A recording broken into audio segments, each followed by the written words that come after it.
Good morning, good evening, good afternoon, wherever you're watching us from. We're very happy to have you joining us here for the Africa Football Conference. It's the first of its kind, but it's very necessary that we hold such a discussion, especially after such a difficult year, and we're still living in very difficult times. And to kick off the first session, we have a very experienced team of experts, administrators, that will take us through the next 1 hour. And feel free to ask questions through our chat. And I'll first introduce myself. My name is 𝙊𝙍𝙀𝙍𝙀𝙍. I'm a journalist, a sports journalist at the Olympic Channel in Madrid. But besides that, I'm also an administrator, as I am the vice president of the International Sports Press Association, that is AIPS, that is headquartered in Lausanne with a base in Italy. Thank you so much for joining us. Please allow me to introduce the panel, starting with Mr. Yasser Al-Misehal, who is the president of the Saudi Arabian Football Federation. Welcome, Mr. Yasser. Then we have Steve Coleman, who is the managing director of Event Security Management Limited, with a vast experience in safety and security management of various games across Europe and across the world as well. Then we have Mr. Henry Beni Tandao Shikamo. He's the Vice President of Tanzania Olympic Committee. Karibu sana. And then we have also Hisham El Amrani. He's the CEO of the HEA Consulting and Sports Management Group, but we know him very well. He's a very familiar face in African football figure in football circle because he's been the CAF Secretary General for a very long time. And then finally, we have Mr. Benjamin Van Lok, who is the Secretary General of the Cameroon Football Federation. And why did I introduce him last? Because that's where I want us to speak and start this conversation from. And why Cameroon? Cameroon surprised us by hosting a wonderful event, the African Nations Championships, which is a football tournament for local players based in their home countries, during a very difficult moment, and all we've had from the tournament is positive reviews. Mr. Benjamin, how challenging was it to host an event during a pandemic? Thank you, Evelyn, for giving me the floor. Hello, everyone, again.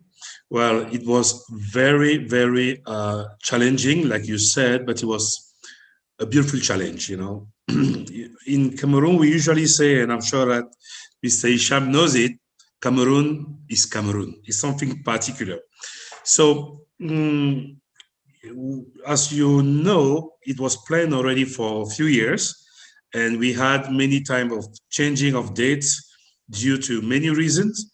But at the end of the day, where the country chose to host the first competition after COVID-19. So it was very challenging, but we got many experts, but the most in health and security, because that were the two keys.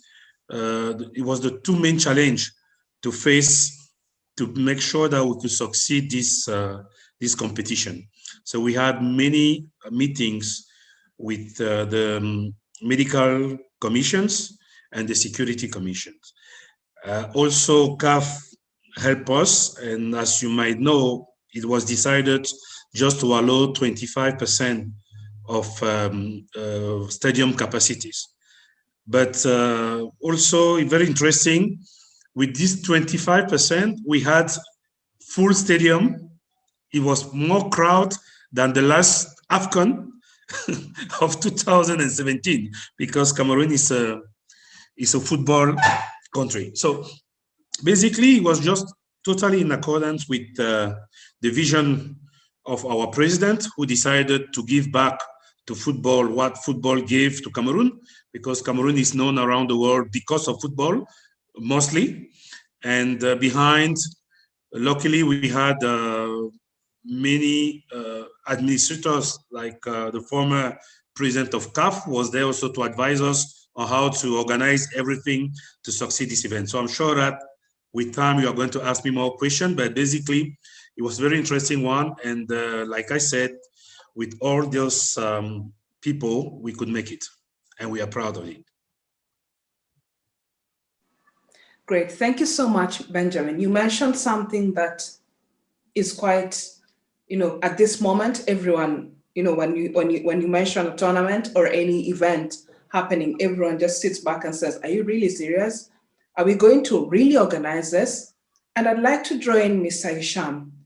What would it take, or what could have gone on behind the scenes for Cameroon to actually host an event safely and securely during a difficult moment like this? Thank you very much, Evelyn, for this, and distinguished guest. It's a pleasure as well for me to be part of this amazing group. Well, I would say to answer you, Evelyn, without COVID, it was already complicated to host a major football tournament. So with COVID, it's even more complicated, and the number one requirement does not become around players or security of fans, but it is about the health factor, how to avoid a cluster and how to avoid being infected and so on. So it's that's why I can only join usually the entire African community to congratulate what Cameroon has done, because I think they surprised many people in a positive way, not only because of the quality of the pitches, the venues, and the broadcast that was up to the best international standards, but also thankfully no major cluster was discovered or major number of cases, and the whole tournament took place in a perfect way. But I would say, from an organizing body perspective, such as CAF, for that matter, for which I stayed a few years, usually the critical success factor, number one, is to get the government total support and commitment, which in this case is very obvious. And why I say this, not in terms of political interference, but in terms of the fact that as a host country, the first question when you organize an event, especially in difficult conditions, is why do you organize it in the first place? What kind of impact do you want the event to have on your country? Because this is beyond football. It's of course a football competition and you want your team to win, but it's also a very important event for a social impact, to push people to practice more sports, to have a healthy lifestyle, to put the country on the map. Cameroon was already on the map as a football nation, but I think now Cameroon is also on the map as a nation that organizes beautifully international tournaments. So that also projects an image of know-how and expertise that is extremely important. But all in all, to summarize what I was saying, on top of the government support, there are certain numbers of frameworks and strategic plans that are required, always answering the question, why are we holding this event? What is the impact we want? And most importantly, which is sometimes lacking in Africa, how afterwards are we going to use the facilities that we invest in? How are we going to include the people that are taking part in those tournaments to be used in the proper purpose later, so that the sports development can carry on, both on the field, but also off the field. Something very interesting you mentioned. How do we avoid white elephants in Africa? Because we know that we have beautiful stadiums across Africa, but some of them are now grazing fields. And that's one thing we really admire Saudi Arabia for, because Saudi Arabia is now using sports to define its future. And they've been able to organize football events. They've been able to organize multiple sporting events, which I think Mr. Yasa is very well placed to show us, or just give us how they're able to carry on this legacy of using sports to define its future. Mr. Yasa. Thank you so much, Wata. First of all, it's a great pleasure to be a part of this panel, and I would like to say hi again to everyone. And please allow me to start congratulating Benjamin for organizing a very beautiful tournament, and I'm sure Hisham was also very happy, because I want to congratulate Morocco for winning the title as well. In the beginning also, I would like to really pass my condolences to the Cameroonian football people for the loss of the famous star Norbert Awona. He was a great player, although maybe most of us were not born when he was playing, but he's very famous and very known.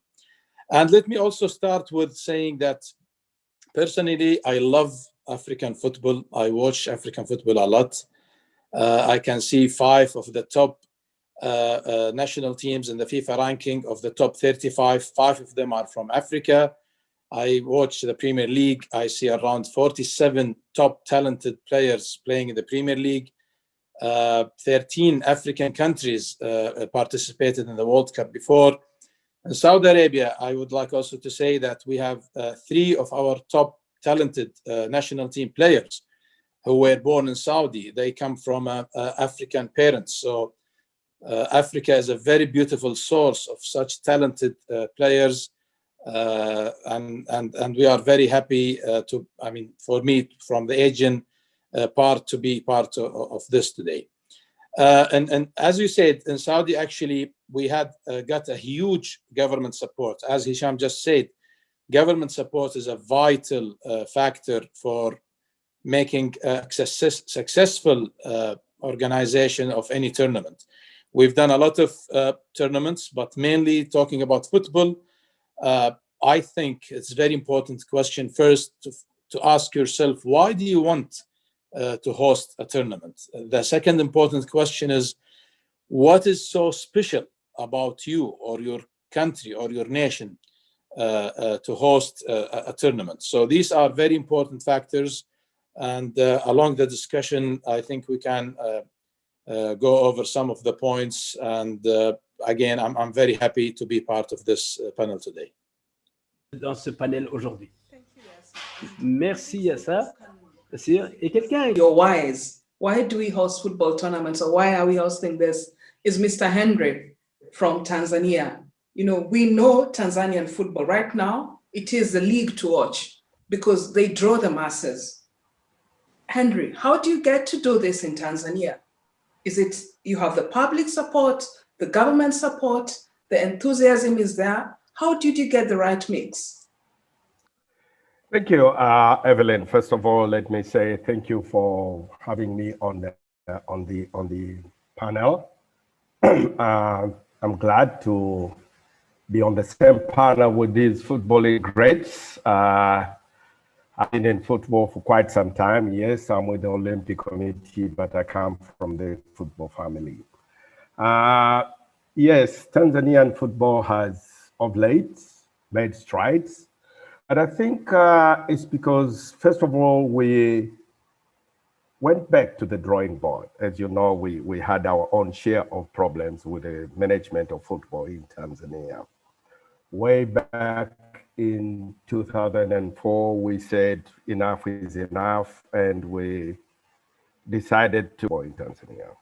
Of course, with the help of FIFA and CAF, we had a new team coming in end of 2004, where we had a marathon election starting from 7 in the evening till 6 o'clock in the morning. But it was worth it. So we had a new president. I'm sure Mr. Amran would know him, Mr. 𝙊𝙍𝙀𝙍𝙀𝙍, a very good sports administrator. So we went back to the drawing board and worked on the governance of our own football. And from there on, we said we were not going to turn back. Good governance, get rid of corruption, and have good regulations for the management of football in the country. And after that, we went into programming. So we have a strategic plan which we now follow. This is our third strategic plan. The first strategic plan was mainly on governance and systems. And that went all the way up to 2012. After 2012, it was now on the field and getting the stakeholders on board. So yes, we now have a semi-independent, I would call semi-independent league, which fortunately has now been ranked, I think, as number 8 in Africa. This is a big stride. And so we have training and capacity building for our clubs try and babysit the clubs to see to it that they move to what professionalism is, that the clubs are run as professional. But let me go back a little bit to what Benjamin, Amran, and my friend from Saudi Arabia said. I think the most important thing in holding an event is the objective. Why are you holding an event? You should not just hold an event for the sake of holding an event. You need to have a vision for the event. What is it that you want to achieve? And then bring in the stakeholders. Football cannot be run by one person. Football should be run by more than one organization. As Amran said it clearly, the government is a major stakeholder. We in Tanzania at the moment enjoy the best government support. They don't interfere into the day-to-day running, but they are part of us. They are there when we need them, and we are there when they need us. So it's a two-way traffic, and the masses follow. We are now open. Our especially, you know, the finance part is always the problem. So we are now transparent. The finances are audited and published, not published internally, but they are made public. So the public accepts what we are doing. So if we are to organize any event, and we've been hosting quite a few events for CECAFA and for CAF, especially at the junior ranks. We are still looking forward to hosting one of the big events, like maybe the Africa Cup of Nations and the like. Of course, we have our own constraints like the infrastructure and things like that. But I'm sure with the government support, it shouldn't be long that we'll be inviting you to an Africa Cup of Nations in Tanzania. So for me, governance is key. Governance is number one, and good governance, where everybody knows what they're supposed to do. You're transparent. You have the integrity to tell the people that this is what we are doing, this is what we get, this is how we spend it, and the like. So for me, governance and cooperation with the government is key, is what has taken us to where we are. You can see now almost everybody in the CECAFA region wants to come to Tanzania. All the players come to Tanzania. We make sure they get what they're supposed to get, good governance, no corruption. Of course, I cannot say we've eliminated it completely, but that's where we are going. Great. Thank you so much, Mr. Henry. But then we have the governance. If we can fix the governance, which I think is quite wide, and I'll park it for a while, we have the political goodwill. But is it enough to actually organize a good event, to actually say the tournament is good or the football event is ready? I don't think so, because we still have safety and security, which is a major concern, as both Hisham and Benjamin mentioned, it's very key. And I'm very glad that you have someone who's managed, he's worked as a safety and security manager for Manchester City that is, and he can advise us. Yes, we have the political goodwill, we have the governance right, but then we still have checks and balances on safety and security. Stephen, how can we go about this as we are looking to host bigger events and the Africa Cup of Nations coming up again back in Cameroon? Firstly, hello to everybody, and lovely to meet you all. And thanks for allowing me to give some of my experience and my knowledge from the safety and security background. Safety and security is always a very hot topic based on what's going on in the world, and it's not just around football. So as we go out to assess for certain, whether it be a venue, whether it be your local football league, whether it be your what I call a European tournament, or whether it be a World Cup, we follow pretty much the same process in terms of how we approach safety and security. So there should be a benchmark standard in terms of how we assess and risk assess exactly what's going on. Now, there's certain different key factors that we look into. So we look into the asset of the players, the hotels, the flights, the movement, where people come, where people go. This is all bound by what falls under the umbrella of a national risk assessment. So every country has its own threat and risk assessment that we balance against the actual football tournament. So what is the actual threat of the country against what is the threat against the specific event? And now, based on that, working with the local security committees and the police and all the government agencies, we effectively create a system that allows us to best risk assess and plan each venue, each hotel, each airport, and then we put together the relevant policies and procedures in order to make it as safe and secure, whilst at the same time, from a public perspective, they always feel safe and secure and walk into a friendly event. There's a whole different way. So we are lucky. I've been very lucky. I spent 5.5 years at Manchester City Football Club, overseeing their safety and security. So we traveled all over the world.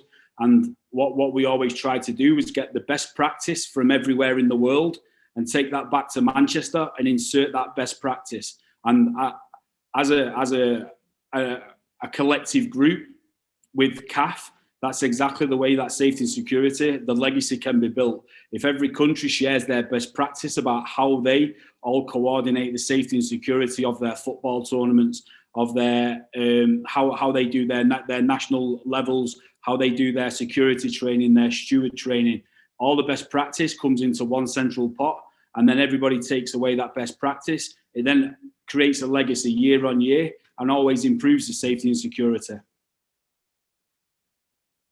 Great, and I'm sure Benjamin will have a lot of questions for you because they will be hosting the Africa Cup of Nations. Benjamin, what is your strategy now for safety and security as you look towards hosting the Africa Cup of Nations that you can draw from probably some of the established teams like Man City? Okay, thank you, Evelyn. Actually, I think we are building our strategies in two directions, because we are hoping for the best where we won't have again the COVID-19. So to have a full party and to give to African football what they deserve. I mean, a beautiful spectacle. And of course, we are keeping in fact and in mind that we can again host the AFCON under COVID-19 pandemic. So according to one or the other, we are going to use the experience we gained from the CHAN, because of course, luckily, we are going to be maybe the first country in Africa. As I'm speaking under Hicham control, hosting consecutively CHAN and the next year AFCON. It's a very good experience, and it helps us to maybe to offer the biggest AFCON never organized, because we can see the mistake we have done previously and to try to improve. Well, now we are again rebuilding and correcting mistakes we made, because out of what you've seen, I'm sure that you can imagine that there were again many things to correct inside.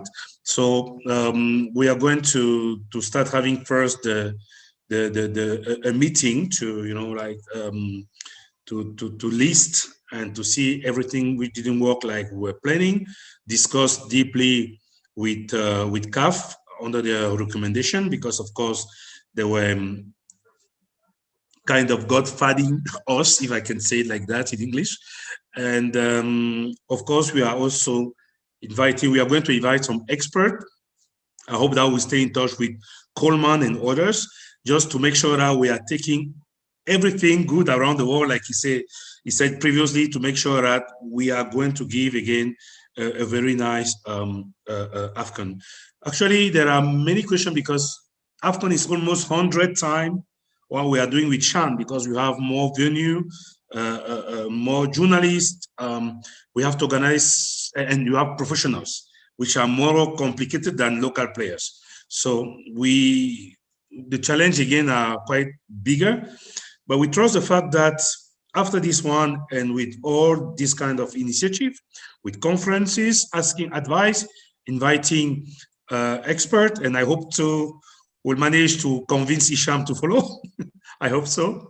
And only with all those everybody, we are going to try to build the best strategy possible, because as you know, like I said before, it's about a vision first. Our head of state was sure that building a world-class stadium in Cameroon will kind of create this kind of atmosphere where we are always asking for organizing international competition like African Championship and so on. But behind that is not the vision, but the strategy to make it happen, it's something else. So we are very lucky, according to what everybody said. We have the full and entire support of the government, and they are making everything to give us, a green light I mean, just imagine they wanted to have full pitches. You can imagine it, because they realized that everything was under control and so on, but they were not against following safety rules.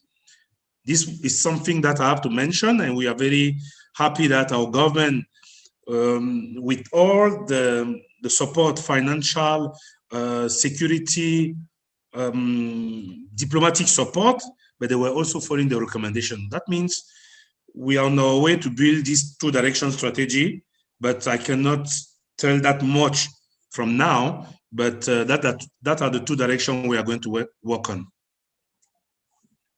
Great. On paper, the plan sounds good, but then sometimes you have a plan and then the unexpected happens. And here I'd like to draw both Stephen and Hisham, because there's been talk that there's political tensions in Cameroon that could probably interfere or just threaten the tournament. And as we saw a few years ago, Hisham in Angola, I'm sure they had a great safety and security plan, but something happened. What do you get to do in such cases, both Hisham and Stephen?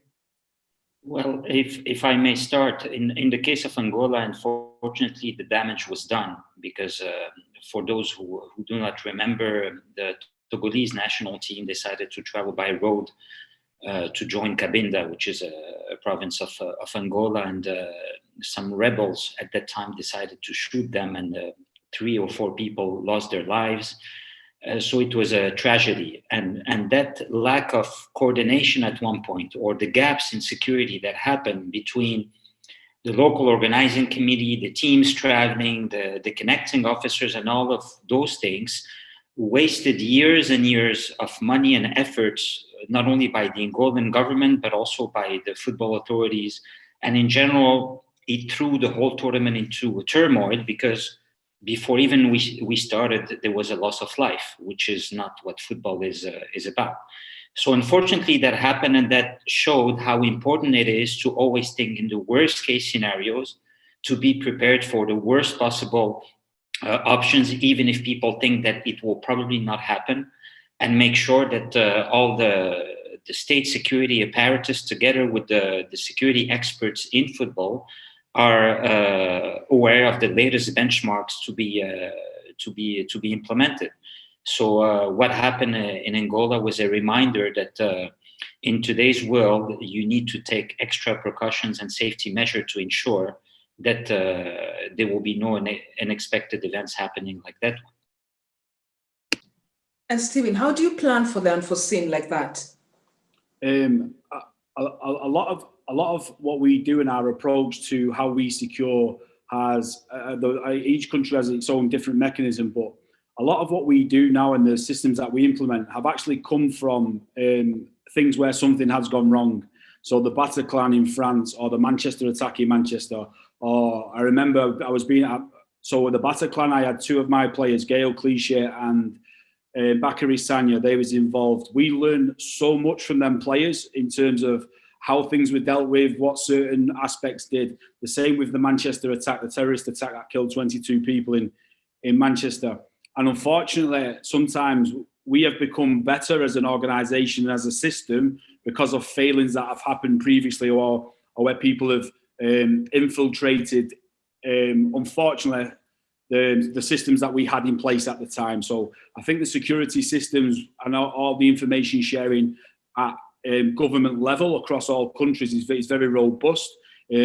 the contingency plans that they all now put in terms of the interlinking between the police services of all the different countries that are partaking in multinational is far better than it's ever been. And the support that they all give each other, the information sharing agreements, the world of sport, not just football, is in a far better place now. However, it's always under review, and it has to be under review because the political landscape changes country by country, day to day. So there is always a mechanism that we have to continually assess, have the relevant contingency plans, and all the government interlinking between all the government agencies. In the event that something goes wrong, we are prepared to deal with it as best as deemed possible. I think we have really talked about the security, and I'll go back to the issue of governance. And I'd like to draw in any of you, but starting with Mr. Yasa. I think it's quite exciting for me, especially as a woman in sport, when I heard and saw that Saudi Arabia started a women's football league. You know, you already have a league running that is quite exciting, and then now you have the Women's Football League. How have you been able to do this? You know, you're coming from a very difficult cultural and obviously there's also the religious, you know, there was the religious hindrances that were kind of holding you back. How have you been able to move forward with such great plans, and alongside at the same time you're also holding very many international events? Well, we have, I think, we are very lucky to have Vision 2030, and we are also very lucky to have a crown prince who's very eager to develop the whole country, and he believes strongly in sports, and also with a lot of changes and developments in terms of also giving the rights to women to have exactly the same rights of men. So now we have the Women Football League, and we have some now coaches, and we have some we have a futsal national team for women. So this is very exciting time for Saudi Arabia. And in terms of governance, it is very strict governance that we have, mainly on especially the financial. Even we get a good support and big support from the government financially, but it is very, very strict governance, and every penny must be shown where we're gonna spend it. But at the same time, we are also lucky to have a lot of good infrastructure, but that's not enough. We need more of new stadiums, and that's something that the government has really accepted from our side. I think we have a very good healthy competition, I would call it. If we see our neighbors in Qatar and UAE, we are very impressed by some of the stadiums. Actually, in fact, today I'm in Qatar. I visited one of the stadiums yesterday that will host the World Cup 22. I was really, really impressed. And I want to admit that I felt a little bit jealous, which I hope that also we will try to do something a bit similar, or even not, if not much better. Back on the healthy competition, again, I think the government will always see the benefits of hosting. Another issue is a concept of co-hosting, and we can see now with the World Cup especially that the co-hosting concept is developing, and this is a bit in some areas, especially if the countries are a bit closer in terms of the distance. I think sometimes it's good to do a co-hosting where you can reduce a little bit the expenditure that you're going to do on the infrastructure, etc. I also give an example of the benefits of hosting. If we look back in 1994, when USA hosted the World Cup, and look at today, the MLS and the huge development and the football in USA. And also, if we go back to Qatar example, I remember Qatar hosted the Asian Cup in 2011. And in 2019, 8 years later, they won their first Asian Cup. So, and the last point I want to highlight, which I've attended a lot of football tournaments, and I think small details play a major role in hosting any event. people sometimes focus on the big picture, or, okay, safety and security is extremely important. I fully agree with Stephen. But sometimes what makes it special is the very, very small details. The way that people will be received in the airport, the way that people will be dealt with inside the country, in terms of the public transportation, in terms of the ticketing, seating. These small details make a huge difference. So, I mean, again, it is very, very important, and it brings a huge benefits to any country to host events. Even I always encourage friends to try to host, because going through the process of putting the proper documents, going through the experience. I see Stephen smiling. I'm sure he has done some work with us in these issues, and also getting the government entities to know what type of issues that we need, because sometimes some people in the government, they don't know why exactly you want this issue or that thing. So let's hope again for Cameroon. I hope I will also attend next year the beautiful competition, and it will, I hope, to be the first time for me to visit Cameroon as well. Great. Yes, thank you very much for that contribution. And he's mentioned two things that I would like the panelists to probably discuss. He mentioned the issue of co-hosting. And it's something, as a Kenyan, I know how terrible it is to have your hopes held high that you will be hosting a football tournament, and then it's taken away from you just months away. Why is it that probably even Tanzania and Kenya cannot host the African Nations Championships or the Africa Cup of Nations? Is it something that we need to explore as African countries, or is it that it's a show of might for us that, no, Cameroon has done it alone, so why can't Kenya not do it alone, even though we know that we may not have the capabilities and the infrastructure? Henry, Hisham, Benjamin, is it something that we need to probably consider to actually get more countries hosting these events? Evelyn, if I can start. I think it is something that we need to explore. We need to come down to see the realities, where each individual country decides to go on their own. We see that there are real big problems. Some time back, I'm not sure whether it was Hisham or who spoke about the future use, one of the knowledge and the infrastructure that is left behind. Now, when one country goes alone, I think, first of all, they spend a lot of money. They end up building a lot of this infrastructure, which in the end, they are not made full use of. So when we co-host, that means each country takes part of the load, and whatever infrastructure is left behind can still be used within that country for future development of football or whatever other sport is involved. So for me, I think it is something that we need to explore further. As you mentioned, between Kenya and Tanzania, or between Kenya and Uganda, or Tanzania and Uganda. These are all original East African countries, and we've been cooperating in quite a lot of other issues. So why not in football? Why can't we have a Africa Cup of Nations hosted between Kenya and Tanzania?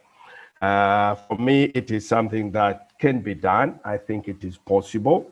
If the World Cup could be hosted between Korea and Japan, why not the Cup of Nations between Tanzania and Kenya? We need to bring our leaders, our football leaders. They have to start there. And then, of course, again, involve the governments and the other stakeholders. For me, I think it is something feasible and something constructive. It can be done, and it only takes our will. And of course, we have support from the greats like Hisham, who has been in football for quite some time. He can share. The best thing is where knowledge is also shared. For me, I think knowledge sharing in Africa is also another area where we have not explored that much. We do not host these conferences often. Today, I hear a lot from those who have been in the field and those of us who have been somewhere else. So Africa needs to come together. Where it is possible to co-host, let us co-host, but we need to do some kind of research. Thank you. Great. Hisham and Benjamin, do you agree with Henry that it's possible and it's something that needs to be exploited further? I definitely agree with what Mr. Tendo has said, and I would like to further comment on that and also bring another point, if you allow me, based on what was said earlier. You know, the Asian Football Confederation itself has made co-hosting a possibility back in 2007 when 4 Southeast Asian nations organized. I say that because I was lucky to be part of the organization of that tournament, because actually my career started in Asia. In Malaysia. So Malaysia, Indonesia, Vietnam, and Thailand organized such a tournament, which was amazingly complicated, to be honest, because 4 host countries a lot with 4 different languages and so on. So co-hosting, I think, is the way to go when you increase the AFCON to 24 teams. The World Cup today, and I'm also well placed to know that 48 teams is very hard to host by a single country. Morocco was a better for the 2026 country, and even though we were able to do it, it is putting a lot of strain when you use and have so many teams. So co-hosting should be the way to go, not only in terms of being able not to spend too much money and investment on a tournament, but also to have a regional collaboration and mutual benefits, whereby Tanzania will learn from Uganda, Uganda will learn from other countries neighboring, but it has to be taken care of very carefully right at the start. I was handling actually my first Cup of Nations as Secretary General for CAF was the 2012 edition, where Gabon and Equatorial Guinea were co-hosting. And it was quite complicated, because we didn't work enough right at the start, making sure that both parties were under the same radar and following the same strategic planning and line. Because not only they were speaking different languages, but also, historically speaking, they were having very strong rivalry between the 2 nations. So when it came to organizing, everybody tried to do better than the other one instead of working in a team spirit, forming one block to organize the tournament. So that can be sometimes complicated. So when you go and ask a couple of countries or 3 to organize a Cup of Nations, you need to make sure that at the top level, there's a strong sense of unity that makes everybody work towards the same direction. So that's what I will say. But if you allow me a quick point I wanted to say as well, I think what President Yasser said earlier, Saudi Arabia is a clear example of how everything they do in sports development and sports events comes from the Vision 2030. And this is what makes the good governance work fine, because there's a framework that has been put at the national level that concerns all the industries, because Saudi Arabia, in its own plan, says about having a vibrant society, a thriving economy, and they put the well-being of their population at the center of it. So one of the tools that they use is that organizing sports events is one of them, but the key is that not only they focus on how well the event can be organized, but what do you do after when everybody left? How does the local population benefit from such an event from an environmental perspective, infrastructural perspective, sports practice, instilling the culture? So actually, I had a question for Benjamin in my head, that now that Shan has gone and that you will have AFCON, how do we ensure that your national league and your clubs gets developed, that you have more grassroots people playing, because you would have fantastic facilities and training sites. So you have no excuse for that. So how do you make sure that now even at the Champions League of CAF, Canon Yaoundé or Garoua club go all the way to the top level? So I'm sorry if I spoke a bit too long, but the topic is just very interesting to discuss. It's quite interesting. I agree with you, Hisham, because yes, we say hosting, co-hosting, but then we know in Africa, the biggest challenge is even country to country travel. Like for instance, if Cameroon was to decide to host it with, let's say even Cote d'Ivoire, Mali, the problem will be the travels in between the two countries. And you've mentioned something very interesting that even one of our viewers has raised, Maureen Rosita. She asks, I'd like to ask how mega events like Cannes can be used as a platform for nations like Cameroon to really address key issues in Cameroon, which is something you mentioned, Hisham. She says issues like peace, human rights, and social integration. Today, sport is used as a platform to promote peace and reconciliation. So how does the government of Cameroon, in collaboration with CAF, intend to use football to reconcile the people of Cameroon after the evident socio-political crisis in the country that they've suffered during the last years? I think that is for both Benjamin and Hisham as well, based on your administration, and anyone else, actually, even Mr. Yasa. Thank you, Irene, for the question. I think even the schedule of Shan shows how important was for the government to organize this semi-final in a region which is considered to be a war zone, which is not the case actually, because as you saw, we had a group there, the D group, and they play all their games. People live there in hotel, everything was fine. Some people ask us, but why were we obliged to make the game of Cameroon against Morocco in Limbe? I say it's because the government would like to show how unified we are and how football can put everyone together.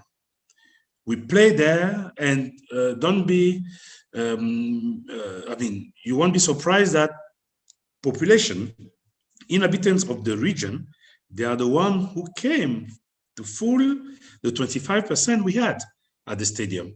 That was a very good sign, because if they were not happy, if they wanted to express, I don't know, any type of opinion out of that, they wouldn't come, but they came for that. They saw the game and everything went well. About how we are going to use all these facilities, Isham, this is a very good question, in the way that the government itself has already decided to think about the future. After AFCON, what are we going to do? They are planning to organize a kind of structure which will be in charge of, following and to make sure that we take care of all these infrastructures. As you may know, we saw what happened in Gabon after 2017. Some pitches are totally almost destroyed. I'm not afraid to use the word. But comparatively to Cameroon, we have more, let's say, activity in terms of football, and we open almost all our possibilities in our arrows. So we are having our youth football, which stopped for I don't know how long, that started back.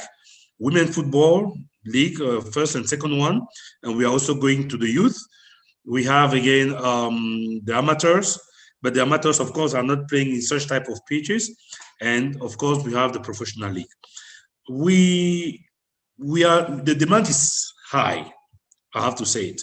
We have a very big demand because we have more teams than in many other African countries and more championship, and it's growing. We are facing some political crisis for many years already, but maybe it's time for us in football, not in the country, but in football. So when we are going to finish with this one, I'm sure that definitely we are going to open our wings and fly, because you'll be very surprised that we are winning many competitions without having football organized inside like it should be. It's why people like us, we took the challenge to come back and to try to serve and to try to organize a little bit better than before. We went to 1919 Cup with a local team. We have almost no professional player, we beat Argentina. So just imagine if we can organize better our football, and it's just for us opportunity to work hard and to try to find, like we are having already some partnership with Morocco FA, but we need to have more like that around the world to, to use the experience of other countries, to use the knowledge of other federations to organize better inside. And I'm sure that in 5 or 10 years, it would be very difficult to have a World Cup without having Cameroon in semi-final at least. I'm sure about this one. I will not comment because I tend to have some fondness for the Cameroon football team. So I will park that for now. But then there's an interesting question I think that can draw in Stephen. Someone says from Cote d'Ivoire, and he asked that, isn't it important that we also take into consideration the culture of the people when you're planning or doing your safety and security plan for any tournament? Yeah, absolutely. Well, I mean, one of the big things that we always review is the demographic of the audience, and that changes from game to game. So I'll go back to the Manchester scenario. Manchester City playing Fulham is totally different than Manchester City playing Manchester United. We know that there's a totally different demographic of audience going to come and watch them games, and that obviously balances the risk and how we approach the levels to them games and from a safety and security point of view. And it goes exactly the same on the world stage. One of the things that I would just like to say on the previous points that you've all just spoke about, which is really interesting to me. So I've just been, I was part of the Riyadh Asian Games 2030 bid. And I know President Yasser will know very, very clearly now going through the AFC Asian Cup bid. One of the big things that we always get balanced on is the legacy of any tournament and the legacy of any games. And I use the Manchester 2002 Commonwealth Games as a great example, where Manchester had a vision. It come from a government level, and then facilities from 2002 are very much still active. The Etihad Stadium, where the home of Manchester City, was born out of the Commonwealth Games back in 2002. And it's about like what that's done for the people in the area, the economic and the social benefits to everybody across the city of Manchester is amazing. Likewise, not so long after the Beijing Olympics, we played a tournament in the Bird's Nest Stadium in China, and the stadium had been totally left to ruin. Basically, it was not the same. It should never have been in the state it is. So what I call the legacy, which President Yasser will no doubt be going through now about the legacy of the AFC Asian Cup bid is vital to any tournament, and it's so key to all the people in the local area, and the benefits you can get from hosting a tournament is unbelievable, absolutely unbelievable for many, many years to come. Great, thank you, Steve. And there's a question that I think Mr. Yasser can help us with. It's from Mary Diallo, and she's asking, how can we use sporting events to develop the infrastructure of the country? Because we know this is a challenge in most parts of Africa, because yes, you'll have a beautiful stadium in the middle of nowhere, but then getting to that place is impossible because the roads are bad. So how can we use our sporting events and sporting, the events we plan to host to develop the country as well in terms of infrastructure? This is a very good question. I think it is very important to develop the whole infrastructure around any stadium. And this is something that we always highlight to the government officials. It's actually a whole ecosystem, and they really know very well that it is back to the small details. It is very important to make things very smooth for the spectators, for the organizers. And actually, I think in the recent bidding documents, I mean, they put these into consideration as well. So it is a great opportunity, actually, where the government will really help very quickly, especially if the award is done, or if it's awarded already, then everybody will see that it's like a workshop everywhere, especially nearby the stadium. So this is very important, and it's not only for the infrastructure in terms of transportation facilities, it's everywhere. It's actually the IT, the connectivity, the all the small issues that you would need, the quality of the stadiums, the quality of dressing rooms. It's every single details that you might think of. And the other thing also, talking about the legacy, what can you leave after hosting a big tournament? In fact, for example, in Saudi, where we have a bit of 30 million people, and more than 60% are people under 20 years old, and people are so crazy about football.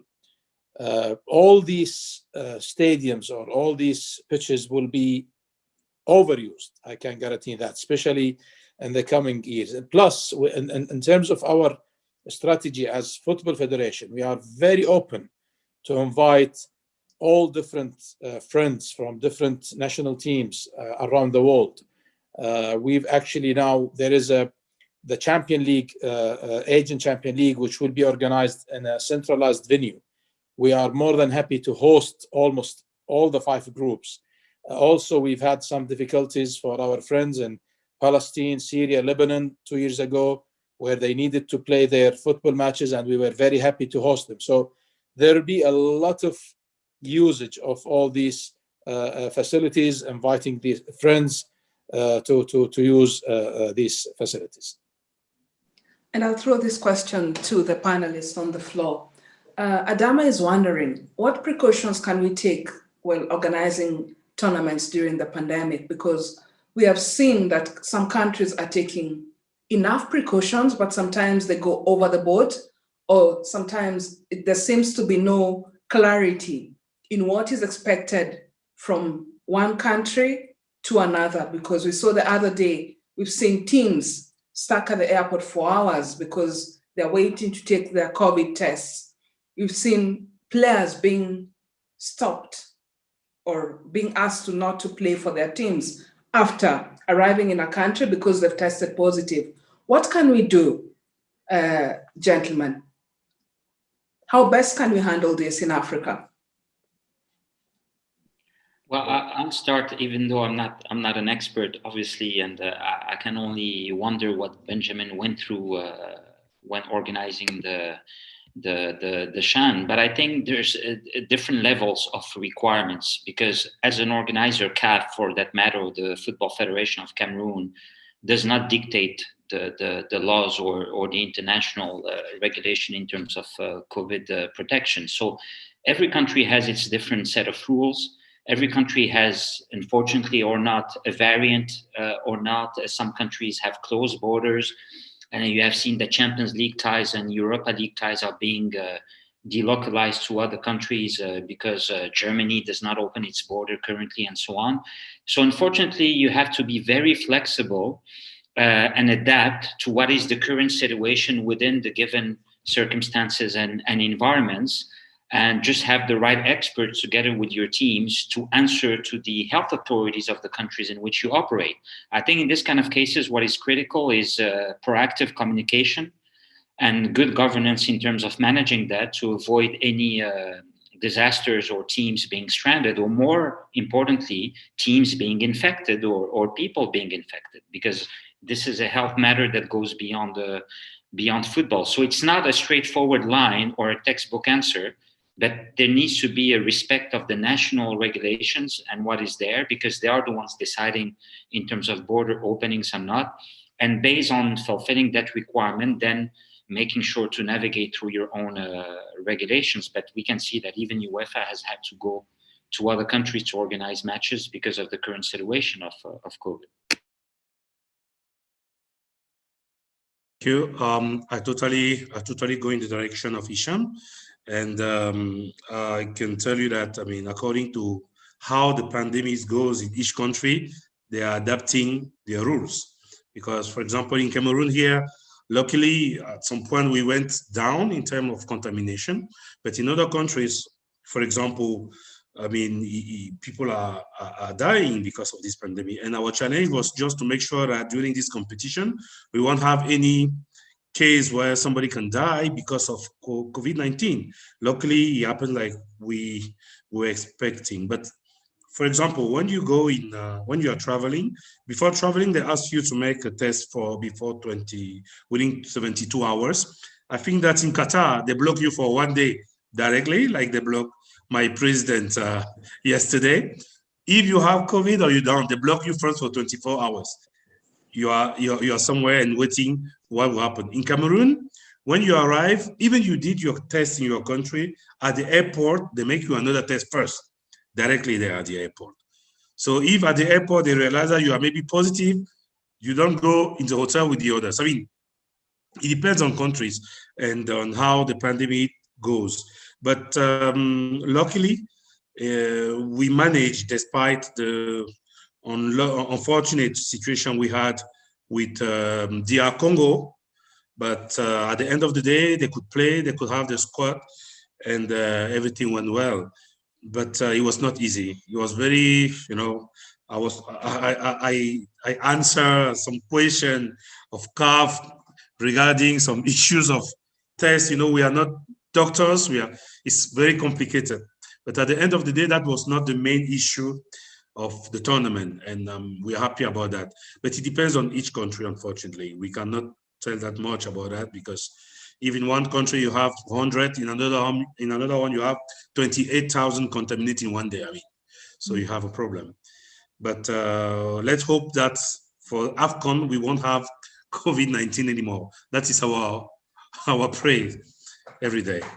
Great. And now that you're talking AFCON, Haji has a question for you probably, and maybe any other person who feels that they are they can be able to answer this. How can we use football events in Africa to induce and help the development of continental events economy?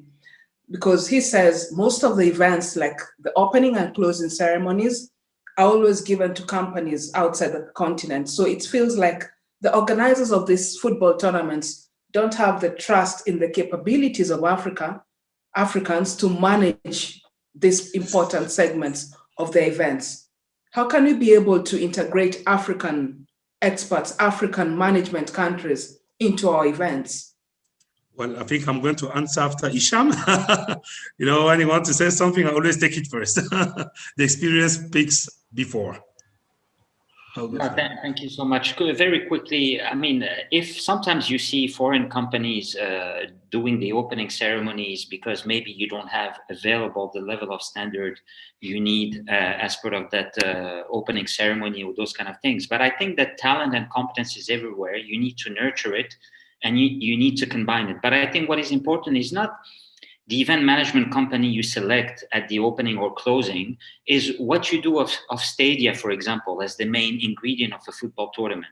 And I was unfortunately witness to many events where ultimately the stadium becomes a white elephant, instead of having the possibility to use a stadium that becomes open 365 days a year with different functions and so on and so forth.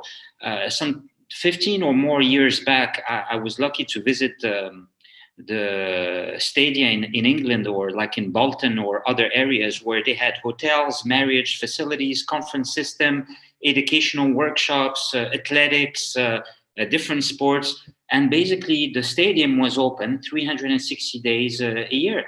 And the community got created, and that started using that venue. It created more economic sustainability. But one of the wrong examples that I can give here, you look at a stadium like the one in OEM, for example, where finally the state decided to go for a 40,000 seater, but the population, I think, around it is only 20,000 people.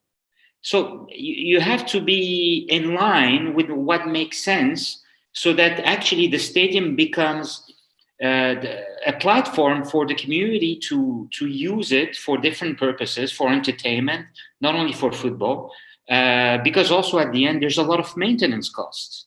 So you end up seeing those venues completely empty. So I think what is important as Africans is that you train a lot of people. When you bring those experts from abroad, you shadow them with local people and make sure that they are trained. When you train the volunteers, when you get your own people and so on and so forth, so that after you can empower, which I think is the most important element, the human capital is what makes the difference at the end of the day. And I think this is where, in terms of legacy, we still do a lot of talking about it, but not enough actions in my view. Evelyn, I'm not sure whether I can speak before Benjamin, because I wanted to add on what Hisham just said. But my view is the design of our stadium, of our sports infrastructure, does not look beyond the sport. If it's a football stadium, we just look at the pitch and people coming in. I had the opportunity of being in Tokyo for the head of delegations for the Olympic Games, and we visited quite a number of stadia. These are basically entertainment centers. When I say entertainment centers, there is more than just the playing field. There is more than just the dressing rooms. You see, around the stadium, there are other entertainment events taking place where one can take a family on a weekend. They can go there. There's shopping centers. There's for those who want to have a beer or two. So it's what is around the stadium, what is around the sports infrastructure that keeps the place alive 365 days a year. Unfortunately, in Africa, when we say we want to put up a stadium, all we think is a football pitch, probably a running track, and we think that's the most important part of it. I think we need to change the thinking around the concepts of our sports infrastructure. They are now like entertainment centers. They are now like recreation centers where the community around can use the facilities 365 days a year. There's also an issue that has been brought up by Hisham again. I've always complained about our biggest stadium. We have a new stadium here, not new now, but new about 8 years ago. And when it was being designed, we put across our views of how it should be. Unfortunately, there's a feeling that the bigger the stadium, the better it is. Where you put 100, the people think, oh, it's 100-seater, so it's a good stadium. I think these are two different things, the capacity and what you do with a stadium. First of all, can you fill 100,000 people in a stadium in Africa? Most of the times not, maybe 1 or 2 matches can do that. In Tanzania, probably you have Simba playing against Yanga. All the other matches, you get 10,000 people, you are lucky. Maybe you get 5,000 people. So these are the concepts that I think our leadership need to think. They need to involve people from the sports fraternity. Oftentimes, these stadiums belong to the government, and government officials think the bigger the stadium, then that's it. You know, we've got 100-seater stadium. Oh, but well, it's a big elephant. Yeah. So I think there's quite a lot that needs to go before you make a decision to build a stadium. It's not something you sleep one day and tomorrow because somebody said it's going to put a stadium for you. And you say, okay, we want a stadium that looks like Mount Kilimanjaro. Mount Kilimanjaro is one thing, it's God built. A stadium is human built. So for me, I think people understanding and appreciating that sport is one thing, government is another thing. We need to cooperate, but these are two different fields. We have professionals in sport who will come, and we appreciate that you are professionals in politics. Let's work together, but let's respect each other's professionalism. This lacks in Africa. I'm saying this not from hearsay, but we need to appreciate that. Great, thank you, Henry. And I think you and Hisham have expertly answered Jadouv Mbumbe's question from Gabon on how to maintain the infrastructures and avoid white elephants. And I'd like to take another question from Haruna Deme, who says, a question on security. Doesn't the cost of security, when you're taking into account the context, become a factor which can be such a burdening cost for the organizing committees of international competition, Stephen? Yeah, I mean, look, security is always a cost. There's no glamour to the world of security. Everything we do brings no revenue to an event, so it should always come under scrutiny. It's about how you balance what you need against what you ask for against what you actually need, and you do that through working with all the government agencies and all the different stakeholder groups to make sure that you have the right security plan, but also at the right price. There is a huge demand. There's a huge burden in terms of the security on major events, and it does come at a huge cost. It's probably one of the biggest operating costs that leaves no operational benefit at the end of it. So we are always aware that when we plan security with the government agencies, we have to be as streamlined as possible in what we do, but at the same time maintain the safety and security of all the people and all the assets that fall within any given tournament. Great.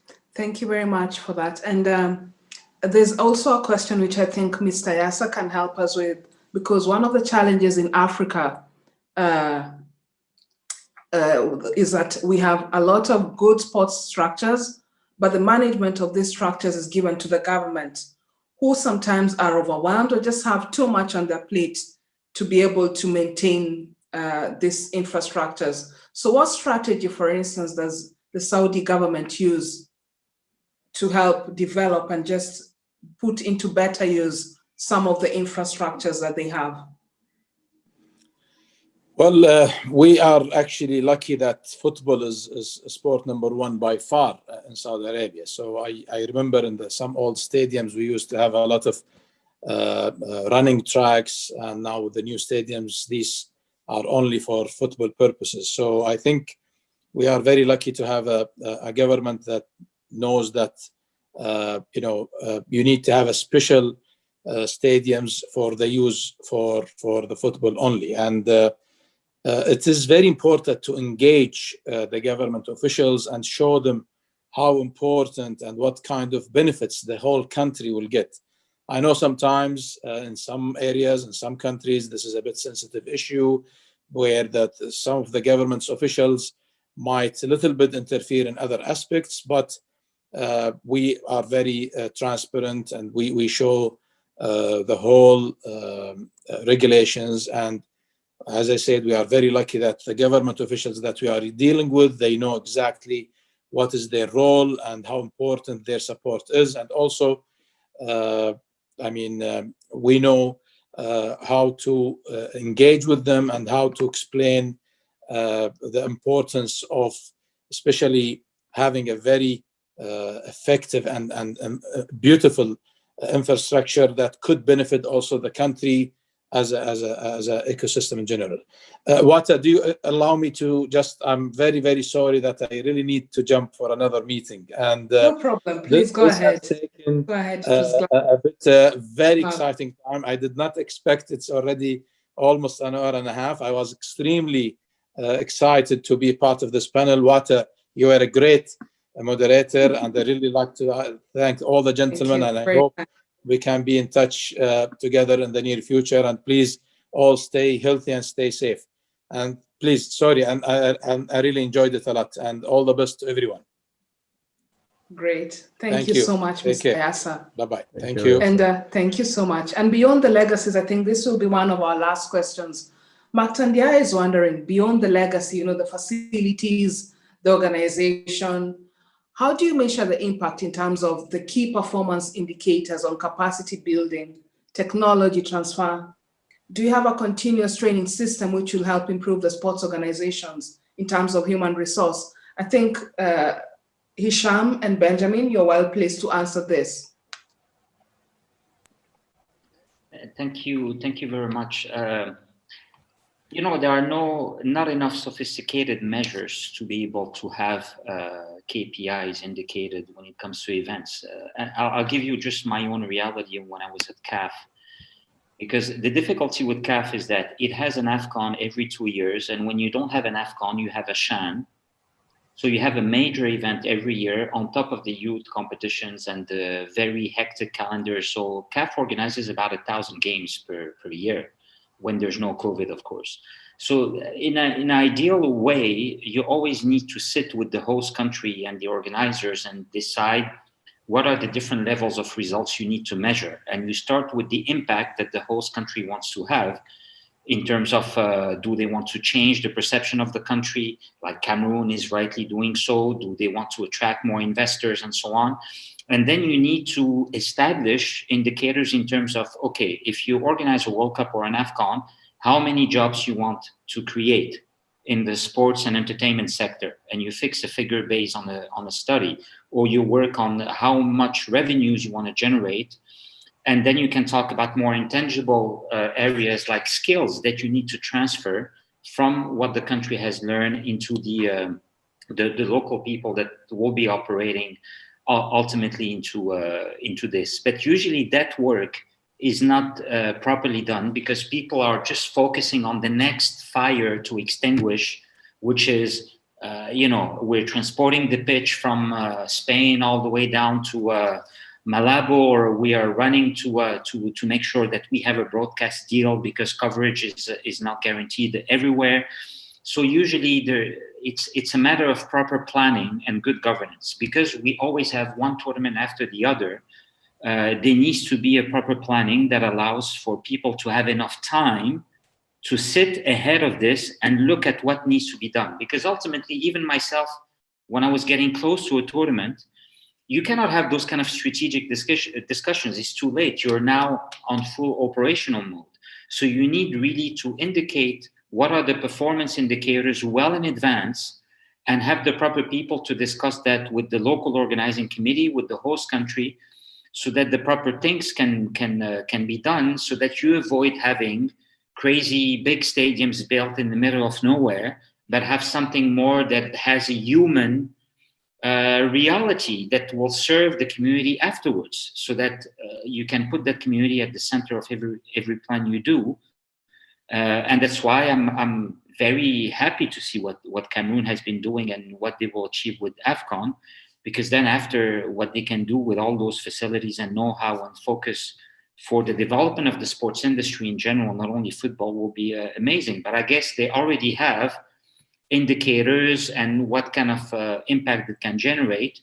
But keep in mind that World Cups and AFCONs in general do not generate immediate revenues. It seldom happens. Usually it's always at loss.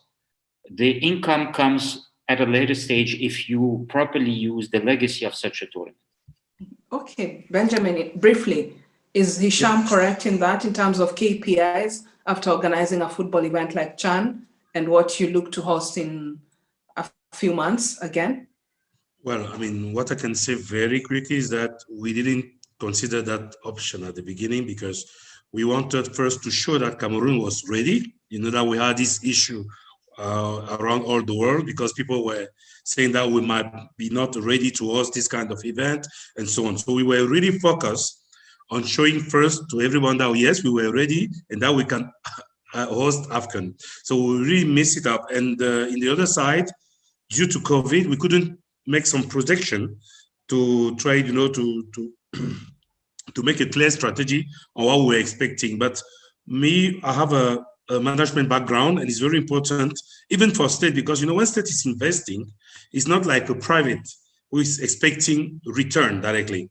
Invest first because there are kind of political strategy behind too, for unicity, you know, for global development and so on. But we shouldn't lose the fact that we are making those things also to increase some, I mean, to generate some money, to create some jobs and all those things. But I think we are going to do it for AFCON because we were more focused on infrastructures, more, to make sure that, yes, the pitch would be ready for the game and so on. But we didn't get really out of this basic to have the tournament organized. I have to say that is something we missed, and we are working quickly and hard to correct it, to make it a little bit better. And I'll stay with you, Benjamin. What's your takeaway from this? You know, as we conclude, what would you like to leave our audiences with? There's so many questions, and I'm really sorry that we were not able to take all of them, but that just shows the interest and the concerns, and the passion for African football that is being generated by this kind of conversations. What's your takeaway, Benjamin? Well, for me, I think that you mentioned something. Luckily, I have been in charge of turning around in Africa. I was in charge of Africa for a few years for some companies, so I had the chance to see many countries and their facilities. And like you said, we love football in Africa, but we have to start thinking about strategies, maybe of co-hosting, because now with 24 teams, it won't be easy for many countries to be able to host, like you took the case of Kenya itself. We have to really be focused on a strategy which allows each country to share once in their life this kind of event. It was like more than 40 years now that Cameroon didn't host such type of competition. We tried a few years ago with Women AFCON in 2016. And if you remember, it was one of the most, we had so many spectators. It was unbelievable. But this can be shared for each country. Even we can not only co-host, if you are like 3 countries together to host one competition, to share it. Because when we organize such kind of competition, somebody asked it, let me just go very quickly. We develop the roads, we develop our hotels, we create, of course, jobs, and economy is growing somehow. Surely, an experience. You have something to, you have an history to share with the next generation. It's something always benefit for each country. Even you take just one group, it will be something amazing. So what I can say is that we have to have this kind of conference a little bit more and in other topic to see how all together we can use experience of people all around the world to organize in our country such event where everybody feel concerned and where we can develop our activity in football. Great. Stephen, we need more people like you in this part of our world. What are your concluding remarks in terms of safety and security as we plan ahead during the pandemic and post the pandemic? I think I touched on it a couple of times, but I learned from many people, what I call experts within the industry, and many people hopefully learn from me.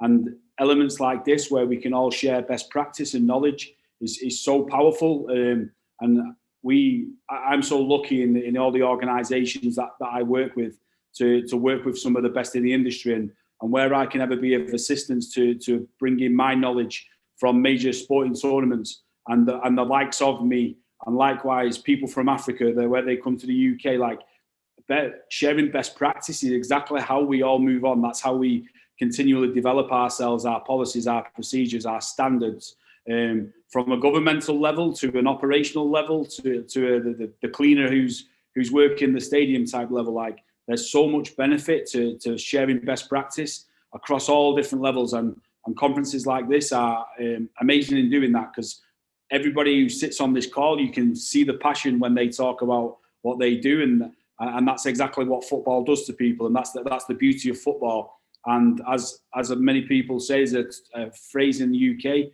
where people always say it's good to talk, and it is good to talk because that's how you learn. And hopefully this continues for a long time moving forward. Great. Henry, do you agree? It's good to talk. Has the Africa Football has given us a platform to begin conversations or continue conversations in terms of football and sports development in Africa? Yes, Evelyn, I think it's good to talk, and I think it's good to learn from each other, but it's also good to sort of have plans for our football. All along, I've been hearing people like Hisham talking about performance indicator. When you talk about a performance indicator, it means you're talking about a plan that eventually tells you what you'll achieve. And in Africa, this is where most countries work without plans. I'm sorry to say that, but I think it is time now that we train our people to be able to develop plans for football in Africa. within their countries, within their clubs, etc., etc. And then we talk about them, because for one to develop a plan, you need to hear from other people. You need to hear from your stakeholders, and there are many stakeholders. Football is the #1 sport in Africa, if not in the world. And in Africa, we can do better. I believe in knowledge and skills, and therefore I believe in planning. So I believe with good plans, we can move from where we are. And if we have to put our plans, we go back into talking. We need to talk. We need to talk football. We need to talk development of football. Great. Thank you so much, Henry. Hisham, you've heard from Henry. We need to stop this attitude of saying that this is Africa. This is how we do things in Africa. We have to shed that. We need to plan. We need to have the indicators. And we also need to, something that is very close to your heart, have the right governance structures. Is this correct? Yeah, of course it is correct. When I hear, and I heard 1,000 times during my time at CAF, this is Africa. But what do you mean when you say this is Africa? Africa is a wonderful continent with thousands of, we're lucky to have Africa the way it is, and it's an opportunity to be taken to move forward with African solutions to an African environment. But there's also knowledge and know-how, like what Stephen does, that is applicable to any country around the world, regardless of the culture and the religion and the environment in which we operate. So I think we should do a mix between what is there internationally as a benchmark and what we have as specificities, whether in Tanzania or Cameroon or Morocco or other places. And it comes back to what Mr. Kando was saying. You need to write down proper plans. It's good governance. It's about what is your vision, what you want to achieve. And ultimately also, a tournament like AFCON or other tournaments should not fulfill a political objective only. It should put the community at the center of everything we do. That's personally why I also decided to work in football. I'm a football freak. I'm a passionate person, but because it changed my life, because it gave me joy and emotion, and I was proud about the country and clubs that I represented. So I wanted to kind of give away, but you don't feel sometimes how big a responsibility football is. It's not just a game, it's beyond a game, it's a business, it's an industry. So countries today, including in Africa, are starting to consider sports and football as one of the strategic pillars and putting the right amount of investment. And that investment shouldn't be only financial resources, it should be human resources. And Africa has enough accountants, media people, marketing people, entrepreneurs. Talent is everywhere. Look at Kenya, Tanzania, Cameroon. You have amazing people, but you don't know how to get them into football, because football needs to get some more order into the house. So this is the direction in which we should go, where there's a whole industry that is going to be more and more mature. That industry has to be made of experts, administrators, on top of the players that provide us with the spectacle. The backstage needs to be straightened by more people, and therefore, again, coming back to the point of the human capital, investing in those resources, and that will be my closing point. That's the best way we can wrap this, gentlemen. Thank you so much for your contributions, and thank you, because I believe that the inspiration Jamil Faye felt for this was the passion he believes in, he feels for sports, and believes in the capabilities of sports in Africa to develop Africa. That's why he formed the Africa Foot Goal, to be able to just give us a platform to generate ideas and even begin conversations or carry on conversations on African football. Thank you very much, and see you next time. Thank you. Thank you. Bye-bye, everybody. Bye-bye, everybody. Have a good day. Thank you, everybody.